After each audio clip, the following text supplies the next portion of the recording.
Okay. Okay, good morning. Let's start our Tuesday class with some prayers. Om Guru Brahma, Guru Vishnu, Guru Devo, Maheshwaraha, Guru Sakshat Parbrahma, Tasmai Shri Guruve Namaha.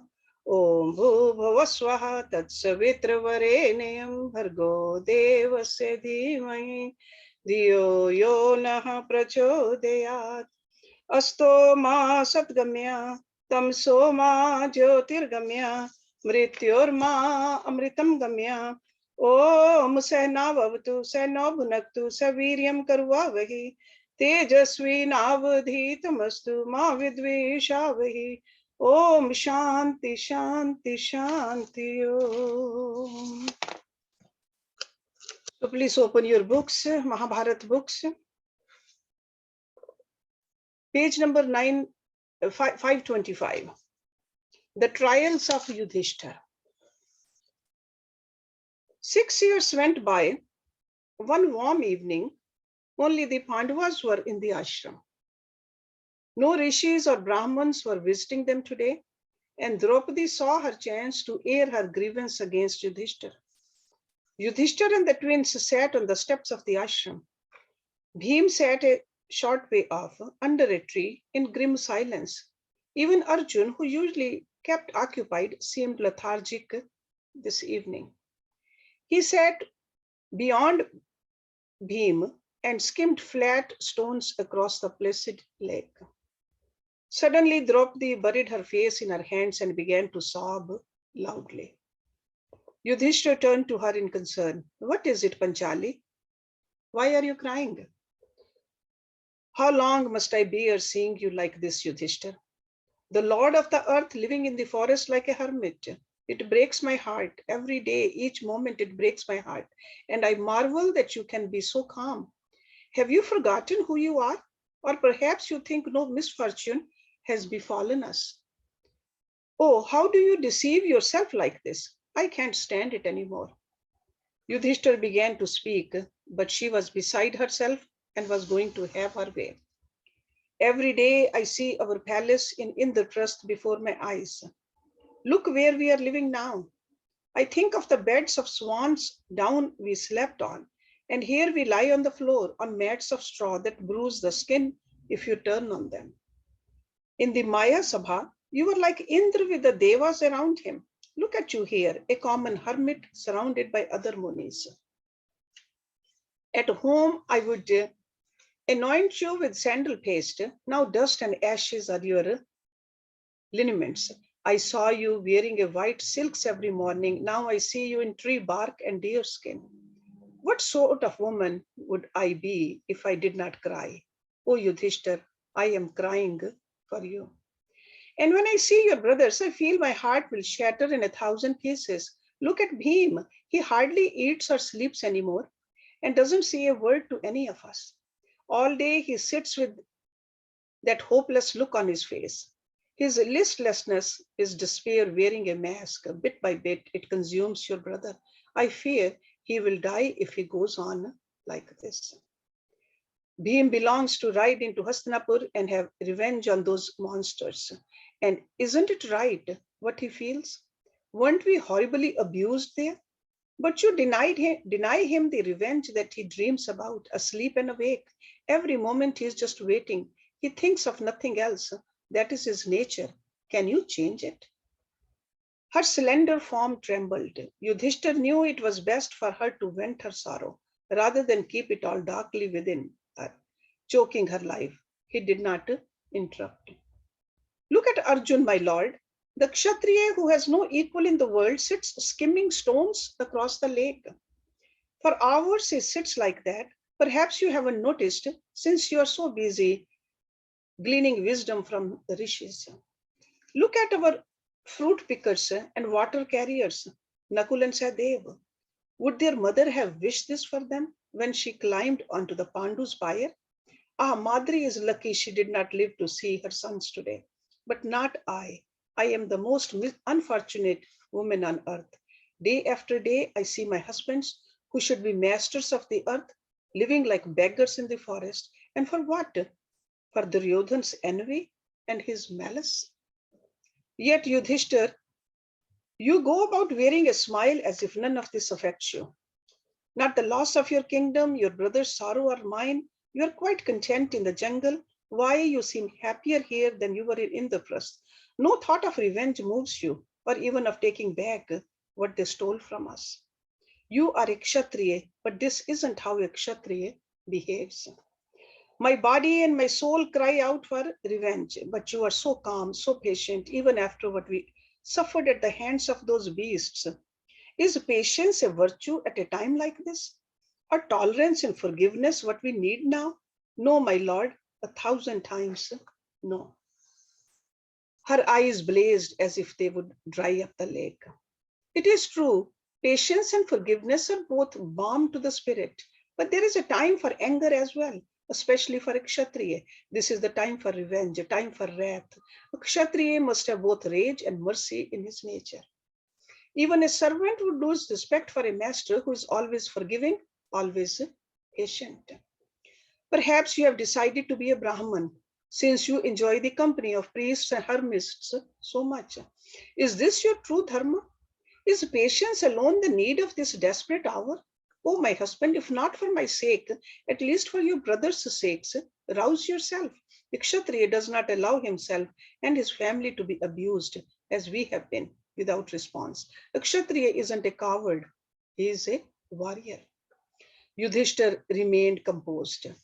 What Draupadi said was nothing new to him. He lived with it day after day, though more privately than the others. But it was true that Yudhishthir suffered less than his brothers did. He was a master of his emotions and mainly indifferent to joy or sorrow, a palace or the forest. He was a sannyasin at heart and full of renunciation. However, Yudhishthir knew his brothers and his wife were not like him, and they suffered in exile. Yet he could not abandon dharma. It was his dharma as the eldest to keep them all on the narrow path of truth, however painful it was. He may have been tempted to attack Hastinapur, especially when Krishna urged him to, perhaps testing him subtly, the dark one, but Yudhishthir always knew which way the path of dharma led. While circumstances had their way with the others, he remained calm. He saw clearly and far ahead. But how hard it was to reconcile such opposite temperaments. The son of Dharam and the Agni's daughter, serene as ever, Yudhishthir took his wife's hands. He wiped her warm tears and said gently, Precious Panchali, do you really think I don't see how you suffer and how my brothers suffer? Is that what you think of me? That I am insensitive to your pain when you are dearer to me than life itself? Do you think I feel no anguish at what happened in Hastinapur? That I feel no anger, no shame? Then surely you feel I am heartless, worse than our enemies. How little you understand me. But listen to me now. What I have to say is quite simple. You speak of patience and anger, and there being a time for each. My queen, this is not the time for anger. It is the time for patience. It is natural to feel rage at what happened. I feel it too, as much as any of you. I am not a stone that I am unmoved by what they did to us. But anger blinds the soul, and I will never allow anger to rule me. When the time is ripe, I will use my anger against my enemies, not now, when it is likely to delude me. Anger is useful only when the man is master of his rage, and not rage his master, hurrying him to his death. Patience is much harder for us to keep now, but patient must be if we want to achieve our ends. I see from your face what I say does not please you, yet I speak for dharma. I gave my word in Hastinapur, for better or for worse, whether I was cheated at dice or not. Draupadi, to break my word is against my dharma. I will suffer if I do, and those dear to me, no one else. Let us both renounce our anger for the time being. My wrath against the Kauravas for what they did to us, and you, yours against me for what I am saying to you now. She was not consoled. Instead, she blazed up fiercer than before. She struck her brow with her hand and cried, Oh, fate is more powerful than anything in the world. Here I am trying to show you how wretched your wife and brothers are in the jungle, and all you can talk of is dharam. Your dharam, my husband, is sitting with the rishis and listening to their stories of the next world. But we are in this miserable world still. It is true, isn't it, Yudhishthir? I have understood you, haven't I? You are happier with the Munis than you are with your family, and you will sacrifice anything for your dharam. Yes, your wife, your brothers, anything, no matter whether the dharam is real or in your imagination. Was there dharam in Shakuni's hands when he cast his loaded dice? Or dharam in Dushashan's when he tried to strip me naked? Or dharam in Duryodhan's heart when he called me to sit in his lap? And for this dharam that rewards you with exile, you will gladly sacrifice Bhim, Arjun, Sahadev, Nakul, and me. Yes, I know it, Yudhishthir. Your obsession with dharam is stronger than your love for us. What is the patience you go on about, my lord? I know nothing of it, cried Draupadi. Yudhishthir smiled indulgently. He said with no rancor, Patience is a goddess who bestows her favors selectively. You, dearest Panchali, are not one of her chosen. Why, among us all, perhaps patience favors only me.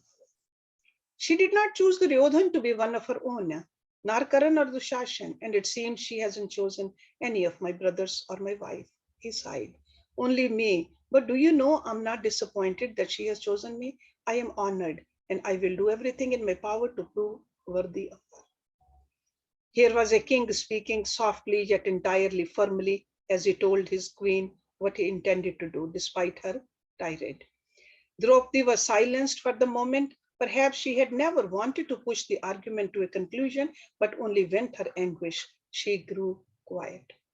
Suddenly, Bhim, who had sat silently under his tree, rose and came near. Speaking to Yudhishthir directly for the first time since they left Hastinapur, he cried, Of what use is your great dharam? Where has this brought us? We never strayed from the path, and look where we are today. While those that lie, cheat, and would kill to get what they want live in a palace without a care in the world. Still, you rave about dharam. Did we fight a war of dharam with the Kauravas that we are banished for 13 years? Did they vanquish us at a battle or arms? No, Yudhishthir, it was a game of dice, and everyone on earth knows the dice Shakuni throws are loaded. Everyone except my brother, and my brother gambles away a kingdom at a game of loaded dice. Then he talks of dharam. After months, Bhim showed some animation. He raged. When we stood wretchedly in the Sabha of Hastinapur, when Draupadi was dragged in like an animal, did Arjun not have his Gandhi with him?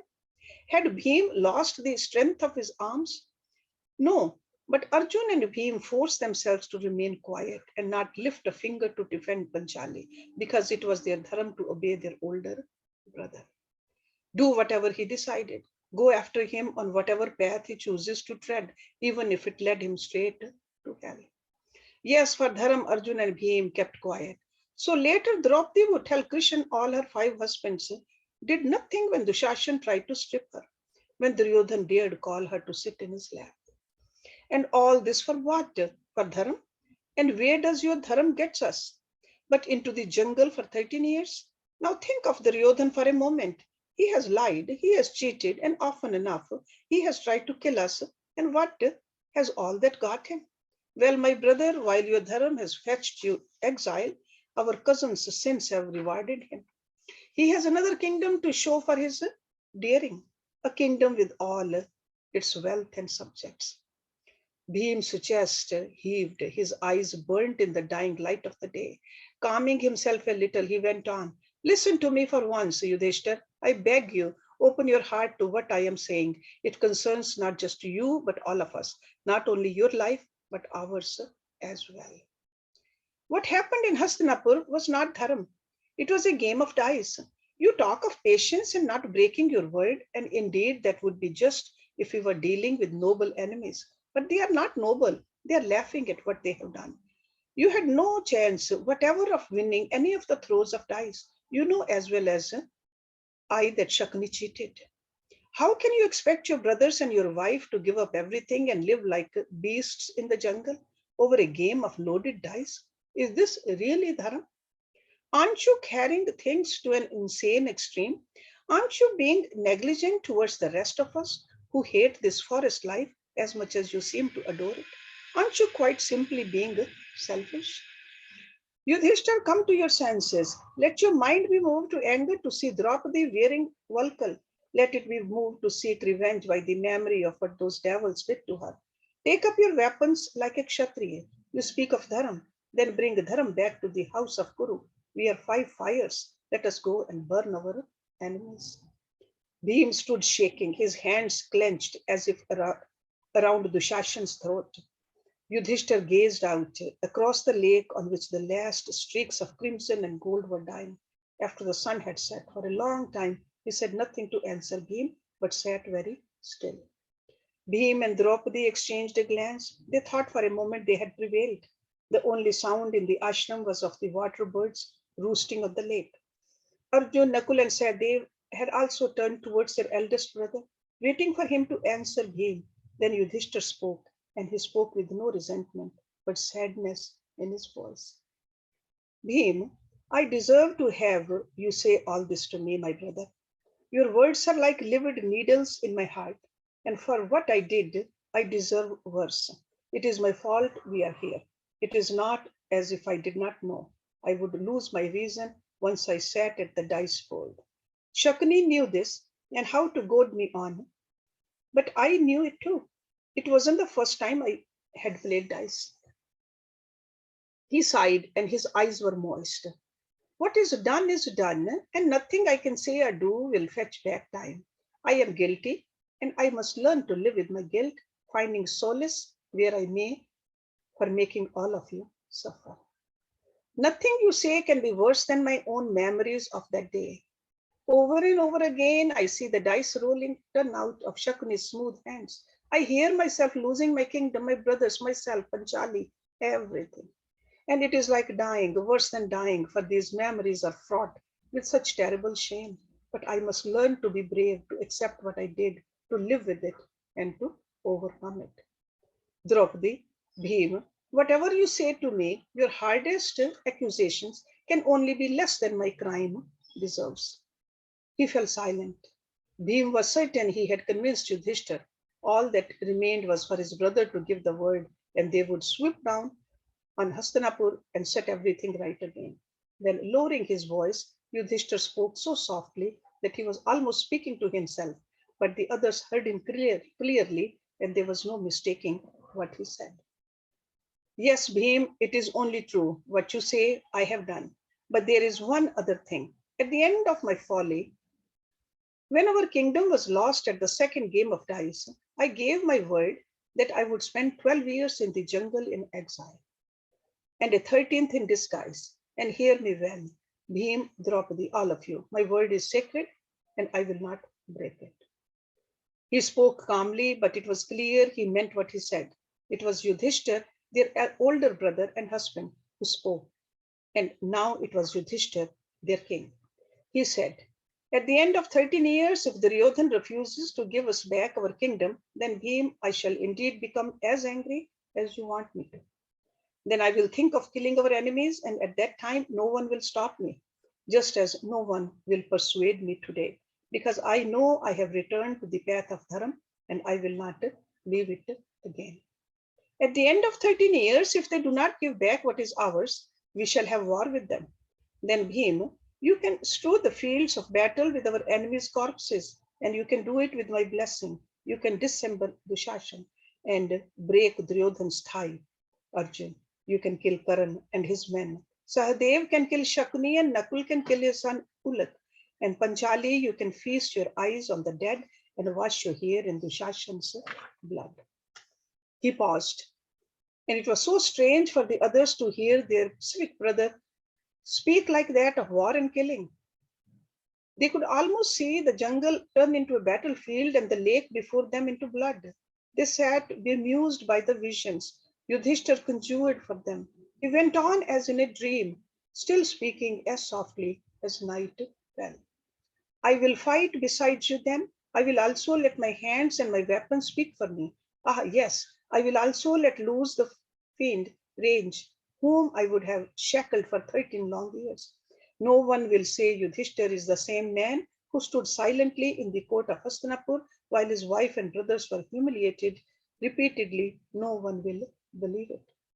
He spoke simply from his heart, and not Bhim or Draupadi dared talk back to Yudhishthira. It was as if he had been called on to prove he was worthy of being their king, that he could contain them. No one could have proved it so quietly, so effectively. Bhim, I swear, everything I have said will come to pass if they don't keep their word at the end of 13 years. But not a day before that. For in the meanwhile, I must keep my own word, otherwise, Dharam will desert me and I shall be no better than they are. Then he paused before saying, there is something else. You imagine the Kauravas are perfectly happy now? That they have sent us into exile? You think they are enjoying the fruits of their crime? Bhim, things are not what you imagine. I tell you, Dhritarashtra hasn't a moment of peace. His conscience savages him for what he has done to us, and fear chokes every breath he draws. His life has turned into a hell, and he is in constant dread of the day we return to claim what is ours. Your threats haunt him, and he suffers anguish worse than death. Bhim, our uncle, is already paying for what he did. And so also Duryodhan and the others. They are only human, and guilt will not spare them its torments. No man who breaks dharam escapes the consequences. The seat of dharam is not somewhere far from a man or in heaven, but in his own heart. With all the reasoning in the world, the one person he can never escape is himself. Our enemies already pay for their sin. So let us be masters of ourselves in the knowledge that even today they are punished fiercely by guilt and fear. At the end of 13 years, if they have not relented, then we shall become the instruments of a final retribution. As for the reason I restrained you in the Sabha of Hastinapur, it was because rashness never achieves anything. We must reflect before we act. We must act calmly so we accomplish our purpose. Most often, men do not realize what they do or why, and they gain nothing by their thoughtlessness. So Bhim finished Yudhishthira decisively. We must wait these 13 years out patiently. When they are over, if our cousins are still adamant, we will face them in war. That I promise you. Even as he spoke, it seemed to the others, Yudhishthira grew old and wise beyond their understanding. Now Bhim was quiet. What his brother said about the Kauravas already suffering calmed him. Draupadi was quiet, though grudgingly, she too saw the sense of that Yudhishthira said. It was only he who saw clearly in this time of darkness, and when he spoke to them like that, with such conviction, the others saw their own immaturity and rashness reflected clear against his quiet wisdom. They realized that he also wanted justice for what they had suffered. Perhaps he wanted it more fervently than they did. Yudhishthir was prepared to wait to see justice done, to be sure it was done properly. Knowing they had mistaken his deeper concern for indifference, his wife and his brothers fell silent. Just then a familiar voice hailed them, and they saw their grandsire Vyas walking up the woodland path. Vyasa's advice. Yudhishthir may have heaved a sigh of relief when he saw Vyas walking up the path to the ashram. If he had ever needed the support of an elder, it was now. And Vyas arrived as if he had a sure instinct of his grandson's need. At once, the mood in the ashram changed. The Pandavas and Draupadi lay at the Muni's feet for his blessing. Draupadi served a meal, and then, as a golden moon rose over forest and lake, they sat together on the steps of the hermitage. Vyas said, from far away, I saw discord rear its head among you. Bhim, you are like a child, impulsive, impatient. It is never wise to follow someone like you. Have you thought how powerful your enemies are before you want to rush at them without an army? They have strengthened themselves immeasurably since you left. Bhurishra and Shal have joined them. And who is Bhurishra? He is the grandson of the king Bahilak. And Bahilak was the eldest or elder brother of Shantanu. And you know who Shantanu was. He was the father of Bhishma Pitama. So they have joined them, and Bhishma and Drona have sworn to fight for Duryodhan. Regardless of right and wrong, they decided to cast their lot with Hastinapur and its king. Have you considered Ashwathama and Karan? Those two by themselves are enough to raise an army. Karan, Drona, and Bhishma all have same guru. Bhargav has given them astras that can consume the very earth. How will you fight these three without Dharam on your side? If you attack them now, every one of you will die. But you did not pause to consider this possibility, did you, Bhim? Or you, Draupadi? You were so angry, and you wouldn't have been the first ones to lose your lives because you let anger rule you. You are fortunate Yudhishthir is not as rash as you are, but reflective and cautious as a king should be. Who knows? But for him, all of you might already be dead. And instead of thanking him with all your hearts, you rage at him. Vyas paused and let his words sink in. His eyes were like lamps in the moonlight. He wanted Bhim and Draupadi to understand how dangerous their rashness had been. By the flush of their cheeks and their lowered eyes, Vyas saw he had achieved his purpose. Yudhishthir showed no pleasure at his small victory. Relief was all he felt. He was far more mature than the others and often saw them as his own children. And it was Yudhishthir who asked Vyasa, "My lord, if they are so powerful, how can we ever hope to fight them? What if they don't give back our kingdom after 13 years? From what you say, we shall be helpless." The serene mind arrives more quickly as its true destination. Your question is well asked. Do you remember the burning of the Khandava? What Indra said when Arjun asked him for the Devastras? Arjun remembered. He said he would give me all the astras he had when the time came. But first Lord Shiva must give me his Pashupatastra. Vyas said, the time has come. Send Arjun to the mountains. He must perform a tapasya to Shiv and receive his Pashupatastra from the Lord. Then Indra will give him all his astras. You will have need of everyone, for the war will be a harder one than you can imagine. Yudhishthir wondered, "You seem certain there will be a war." Vyas said grimly, "There will be war. It was written before you were born. There will be war to end all wars, the Mahabharata Yudh, the war on the crack of the ages. Let Arjun prepare himself for that war. He will be the key to victory." And Bhim was born with unearthly strength, and he has drunk Nag Amrit. Bhim's eyes shone in the silvery night. He, for one, was delighted to hear that there would be a war. He would have his revenge then. Nothing would stop him. They sat in silence, watching the moon float on the lake as the lotus-scented breeze rustled through the forest. Vyas said, "You have stayed long enough in the wet one. This place has grown stale on you. It fills your spirits with melancholy. It fills Draupadi with sadness. The vapors of the lake have this effect. Go back to the Kamyak now." Yudhishthir said, "We will leave tomorrow." Draupadi was glad. She felt her husband spent too much time with the rishis of the Dvaitwan and neglected her. They sat in silence for some time, then turned in. The next morning, Vyas was up before the sun and he shook Yudhishthir awake and took him down to the lake. He made the Pandav wash in the still dark water and sit before him under a tree. He made him shut his eyes, and placing his hand on Yudhishthir's head, the Muni chanted a secret mantra.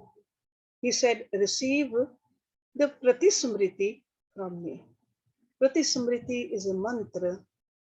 With the help of that mantra, a person can travel faster to the places. So Pratismriti. A current of energy coursed through Yudhishthir, and if his eyes had been open, he would have seen that light flowed into his body from Vyasa's hand, making him glow uncannily.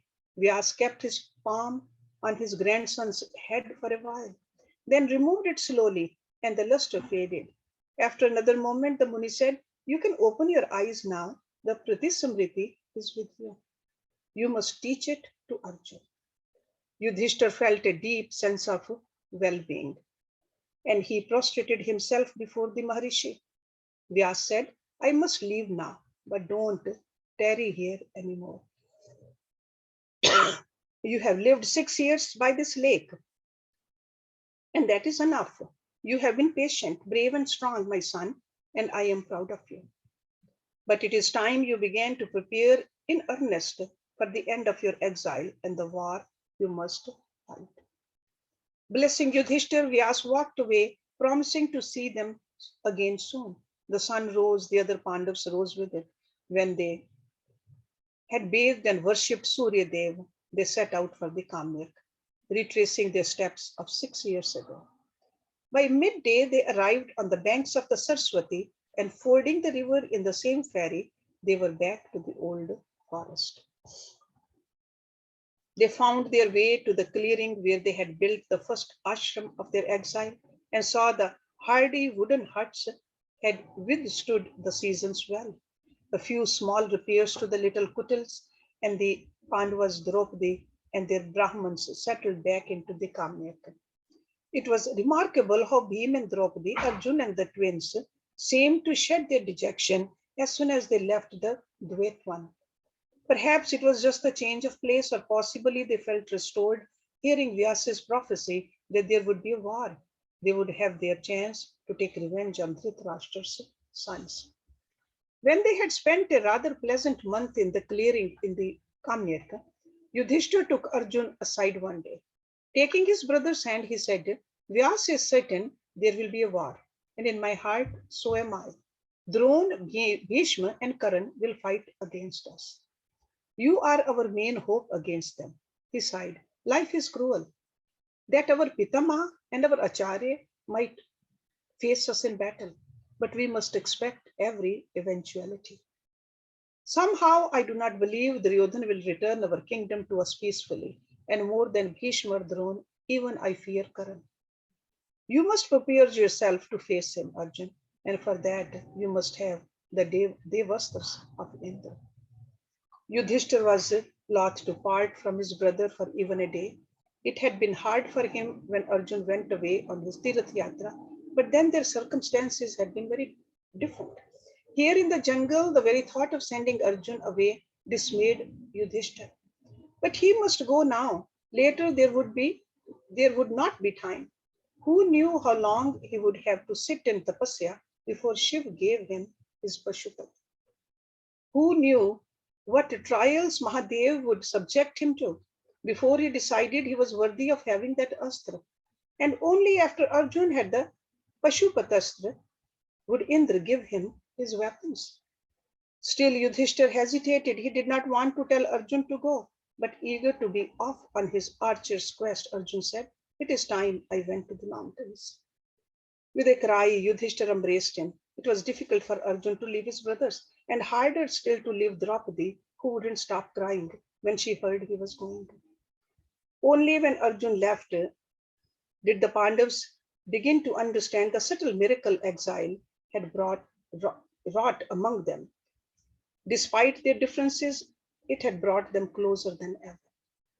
Arjun hugged his brothers, he embraced Draupadi, and she ran sobbing into her kutil. Yudhishthir insisted on going some way with him. They went quite a distance, silently, until Arjun turned to his brother. "You must go back now. It will take you a long time to reach the ashram." Yudhishthir agreed reluctantly. "I suppose you are right, but spend a moment with me." Before he went, Vyas blessed me with the Pratismriti. He told me to give it to you. It will help you on your quest. Yudhishthir made Arjun sit before him in the lotus posture. With his eyes shut, laid his hand on his brother's head. He invoked Prashar's sons, Vyas, Drupayan, and at once felt a mysterious energy rise from the depths of his being, from unconscious zones, and flow through his hand into Arjuna. This lasted some moments, and Arjun's body glowed as he received the Prati Samriti. Then Yudhishthir withdrew his hand, and they rose. Once more, with tears in his eyes, Yudhishthir clasped Arjun tightly. He laid his palm on his brother's head, blessing him, and stood watching while he set off on his mission. Long after he had vanished from sight, Yudhishthir stood gazing after him. Finally, wiping his eyes, he turned back to the ashram. Arjun's quest. Arjun walked slowly, and the first hour of his journey was a sad one. In his mind, he saw his brothers downcast, and he heard Draupadi crying. But after a while, he was truly on his way, and his thoughts turned ahead of him. He wanted to test the Pratismriti, which was an occult yogic siddhi. He summoned it and asked it to help him on his quest. At first, nothing extraordinary seemed to happen, and for a while, Arjun thought the siddhi did not work. Then, with a rush of excitement, he realized he was traveling at several times his ordinary speed, as if he slipped in and out of many worlds. For there already before him, he saw an incredible sight. In a short magic hour, he had arrived at the foot of Gandhmadan, the fragrant mountain and great keeper to the heavens. This was normally a journey of weeks. The scents of the wild herbs that grew on Gandhmadan and gave it its name wafted down to Arjun. He felt the mountain greeted him like an old friend. Arjun folded his hands to the unmoving one, and then effortlessly, in no time, he crossed Gandhmadan as well and saw ahead of him Himvan, loftiest of ranges. Guardian of the sacred realms, Arjun lay on his face in the snow and worshipped the mountain king, the goddess Parvati's terrestrial father. On he pressed through white, breathtaking terrain, through endless snow drifts, across pristine ice skates where wonderful beings lived, Kinnars and Kimpurush, Siddhs, Charans, and Gandharvas, until he saw a solitary peak before him, thrusting at the sky in splendid isolation. A mountain apart, it had an aura of being rarer, finer than the others. It was a spiritual mountain, more so than all the rest. Arjun had never come this far north before, but he knew the name of the massif before him. It was the Indrakil, a premonition of fortune dawning on him. The Pandav climbed that mountain along a rough trail he found. He still traveled magically through his destination was only the middle heights and a suitable place to sit in tapasya. Soon he saw an ideal looking cave, but an old rishi, attenuated and bright bodied, already sat meditating at its mouth. The sage seemed astonished to see Arjun. He said, "A strange thing indeed. Who are you, Kshatriya, who climbed the Indrakila with a bow and a sword? They are exceptional weapons, surely, but there is no conflict in this place. There never has been and never shall be." The old one squinted at him. "Rare indeed are those who find their way to this mountain. Those who come here do not subdue others with weapons, but only themselves with wisdom." He paused, scrutinizing the panda. His deep eyes twinkled, belying his words. For some reason, the old hermit was overjoyed to see Arjun. He went on, "This is no place for Kshatriyas, but for Brahmins who have left every passion, every vestige of violence behind him. Never in all time, not since the earth was made, has a battle been fought here. Kshatriya, I cannot imagine how, but you have also arrived in this blessed place. Lay down your weapons now and seek Devlok for yourself, for the kingdom of the gods is close to Indrakila." Though he folded his hands reverently to the Holy One, Arjun did not put down his weapons. The shining sannyasi cried, "Ha! You doubt what I say? I do wonder how you found your way here. Didn't you hear me, young man? Cast your weapons down the mountain. You will have no further use for them." Arjun stood before the rishi and made no move to disarm. The hermit's heavy brows bristled in anger, but Arjun fancied his eyes still twinkled merrily. Uncoiling from Padmasan, the rishi sprang to his feet. "Why don't you listen to me, young fool? Don't you know who I am? I command you, throw your weapons down the mountain. You will never have need of them again. Arjun stood his ground. He shook his head, refusing to do what the sage asked. The next moment, the Muni stood transformed before the Panda, his body aflame, clothed in unearthly remnant, wearing ornaments wrought in Devlok and a glorious crown on his head. Arjun cried out. He knelt before that stern and brilliant god, his father Indra. The Dev blessed his son. He asked, tell me, bane of your enemies, what boon do you want from me? The Pandavas The Pandav told him about Vyasa's visit and his gift of the Kriti Smriti. Lord, I want the Devastras from you. Indra laughed. Astars, do you know where you are? Do you know how near heaven you are? Arjun, a man who sees me face to face can ask for much more than Astars. You can ask for a life of bliss in Devlok. What do you want with weapons anymore? Arjun said, I have not come seeking the joys of heaven. My brothers and Draupadi wait for me in the forest, and I have come for just one thing, your Astars. My mind is full of the war and revenge. In the Khanda one, you said you would give me your weapons when the time came. My lord, the time has come. You must help me, or we shall never vanquish our enemies. Indra said gently, you are devoted to your purpose, and I will give you all the astras I have. Yet, as I told you in the Khanda one, you must first seek Lord Shiv and get his Pashupatastra from him. For one of your enemies, only Shiva's astra can kill. This is an ideal place for you to sit in tapasya, worship Shiv, my son, and when he gives you his own ayudha, I will see you again. Indra vanished, leaving Arjun alone. The Pandav sat himself down at the cave mouth where he had found the messalent Rishi. Crossing his legs, he shut his eyes and began to chant the Koti Rudra, Shiva's 1,000 names. Shiva, Shankar, Sarva, Bhav, Maheshwar, Ishan, Rudra, Mahadev, Pashupati, Shambhu, Loknath. Chanted Arjun, quickly becoming absorbed. Thus he sat for a long time on Indrakila. Then he grew restless. He felt this was not really the place for him to meditate. He knew Indra always tested the tapasvi, often by misleading him.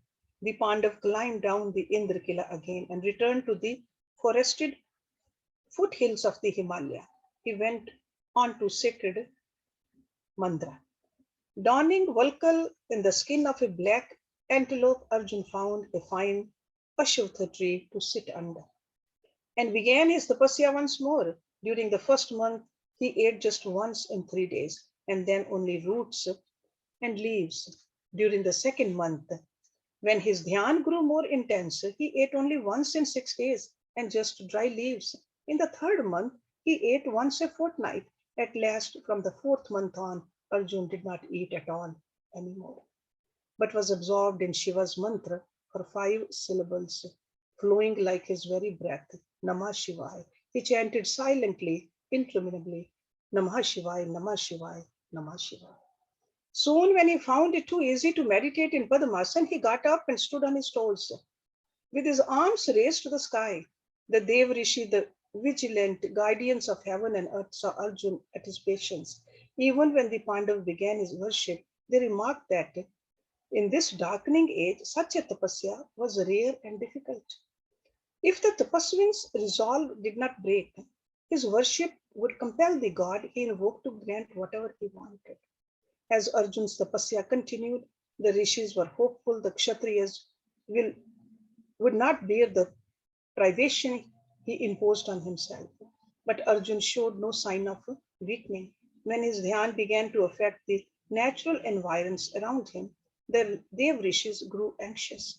Seeing the Pandav worship Shiv, they came to Kailash to meet the Mahayogi, the original ascetic. Shiv said, smiling, Munis, to what do I owe this privilege? Not one or two, but all of you have come to me together.